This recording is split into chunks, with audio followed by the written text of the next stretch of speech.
Hello, everyone. A very Merry Christmas to you all. And on this merry day, I'm going to discuss a few tips and tricks with you about how to put your best foot forward at a live presentation on a competitive stage. One of the most crucial aspects of any design competition is the part where you have to go up on the stage, stand in front of a huge audience, and present your work. Now, you may be wondering how these live presentations are different from your regular submissions. Well, let me help you out with this. In the case of regular submissions, it is advisable to provide as much information as possible without leaving any room for ambiguity, since that is the only thing the teachers or judges can grade you on. However, in the case of the latter, as in live presentations, you actually get the chance to create an interactive experience by telling the story your way and by pointing out the things that you want to highlight or bring everyone's attention to. The beauty of this is that even if you're slightly lacking in certain other aspects, you can still win everyone's heart by your captivating stage presence. A lot of people look at it as something a little negative because of their fear of public speaking or possibly because of the time constraint. But if you play your cards right, it can lead your path to success. There are three major components of a live presentation. Number one, the visual design of your slides. Number two, your stage presence. And number three, and most importantly, your design from an architectural standpoint. Obviously, because at its core, it is a design competition at the end of the day. In this video, I'm going to address the first two of these components. Before you begin, remember that your slides need to be in a horizontal format to make the best of your projection area or the digital screens through which your work is going to be showcased.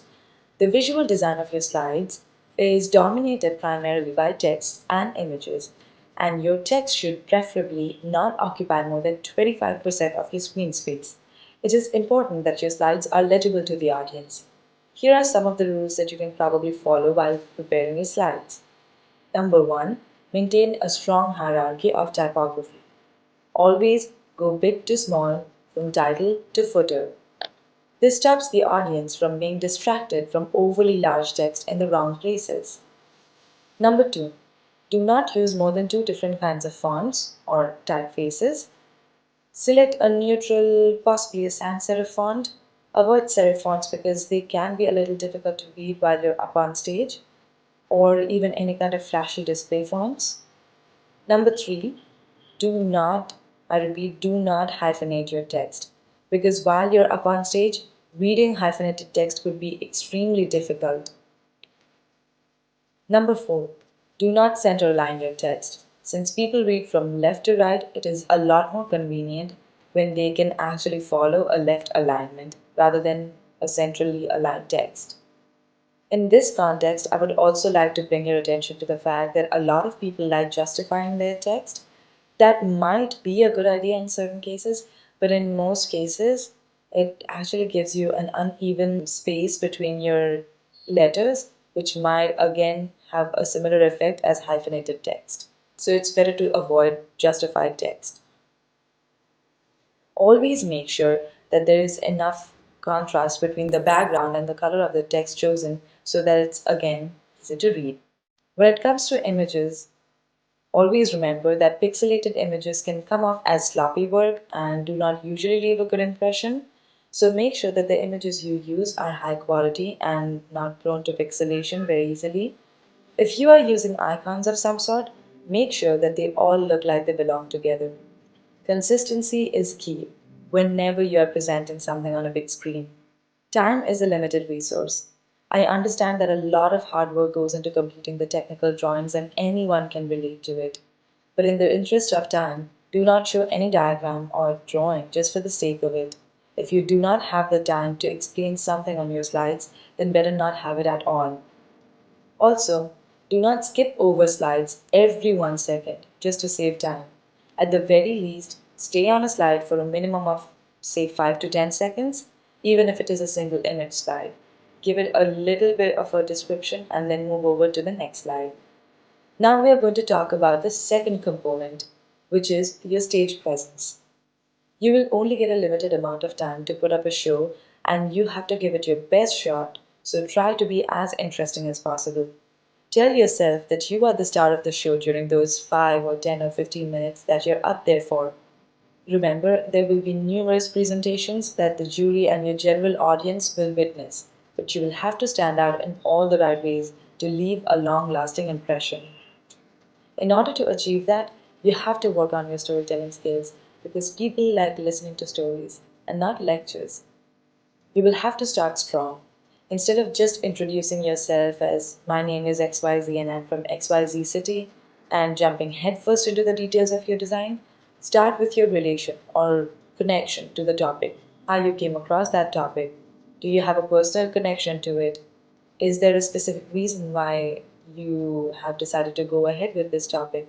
Basically, any nice justification in the form of a story that you could present as the introduction to your presentation.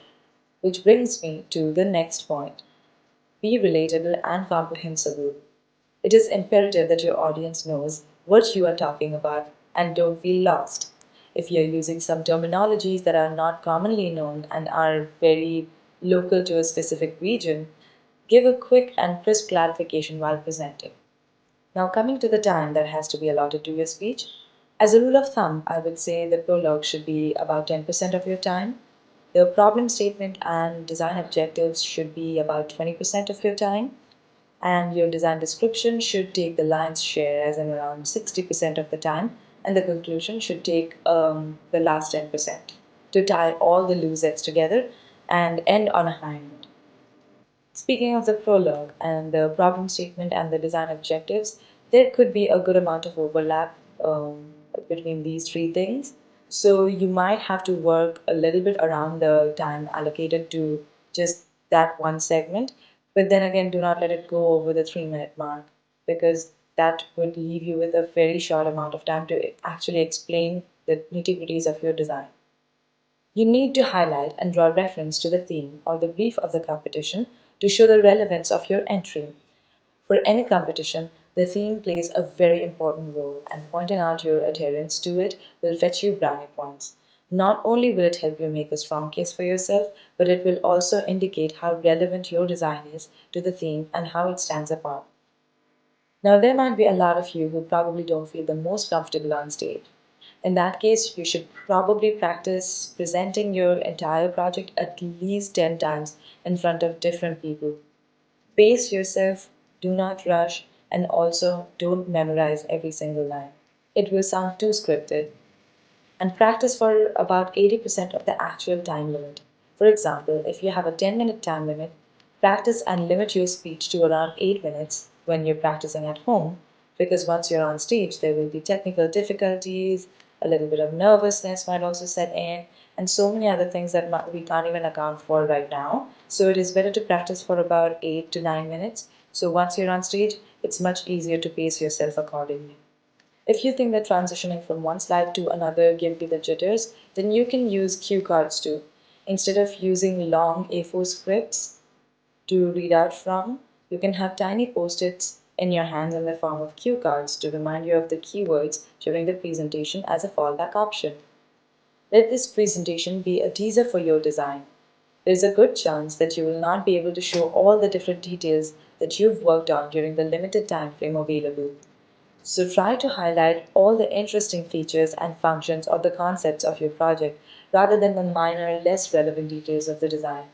Highlight the aspects that are more in sync with the theme of the competition and the ones that speak of innovation, because that way you can show what are the new things that you are bringing to the table.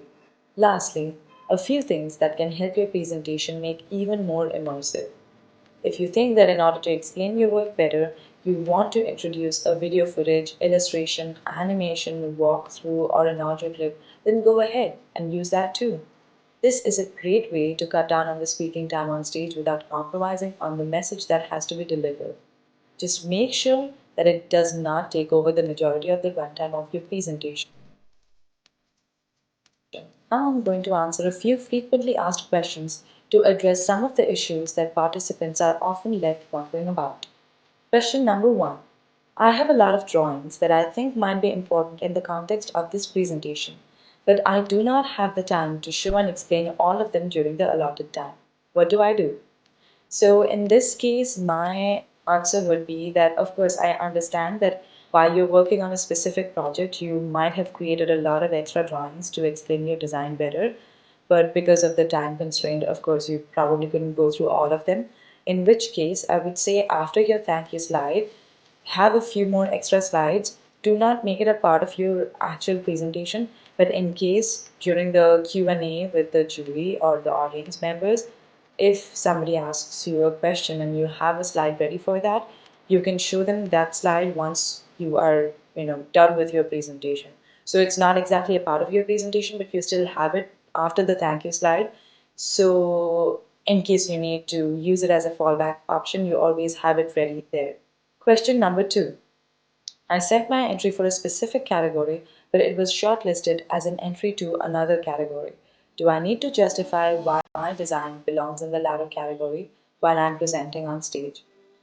Well, my answer to this question would be maybe a mild no. You don't necessarily have to constantly force everybody to see why your entry belongs in this category.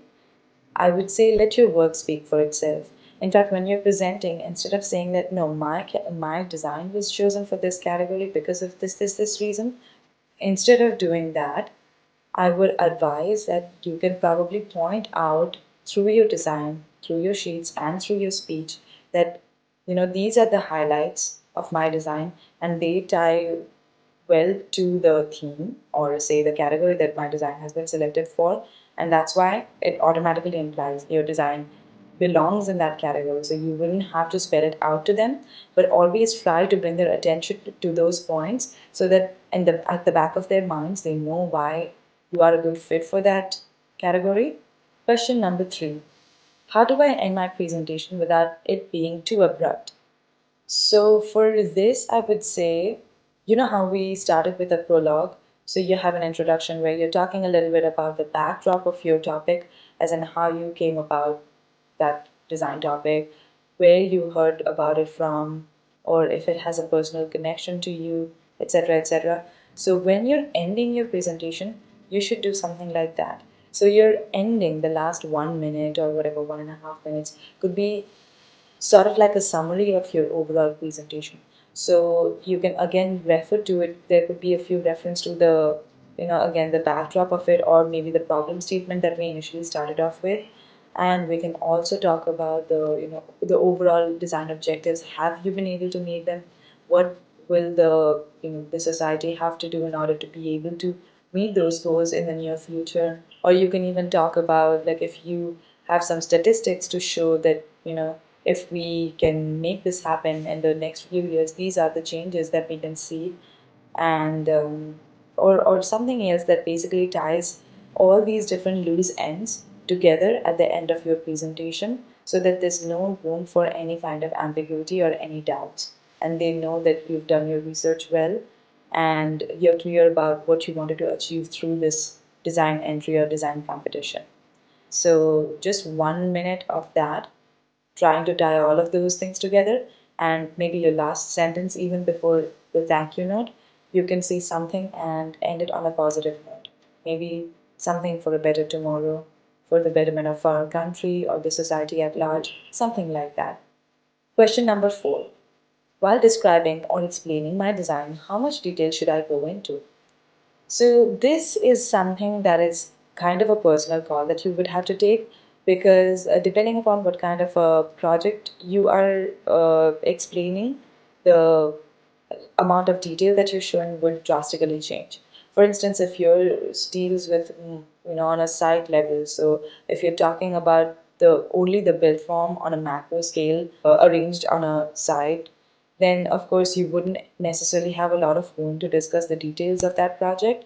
But then again, if your project revolves around the wall treatment that you have done, or maybe elevation treatment that you have done, in that case, just talking about the macros might not work out and might not be the best thing for you to do.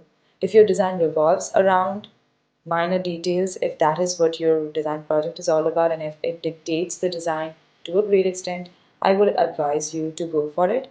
But if you think that this is not what you would want to pitch, this is not what you would want to show through your design, and you would like to talk more about the site planning level or maybe the landscaping of it, and you wouldn't necessarily want to get into the details of it because that might not be a big factor in describing your design, then you can probably steer clear of it.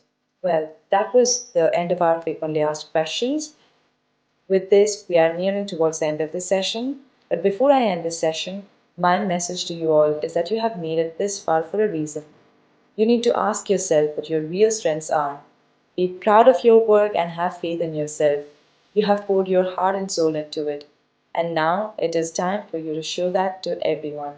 So go out there and give it your best shot. Till then, enjoy this festive season and have a wonderful year ahead.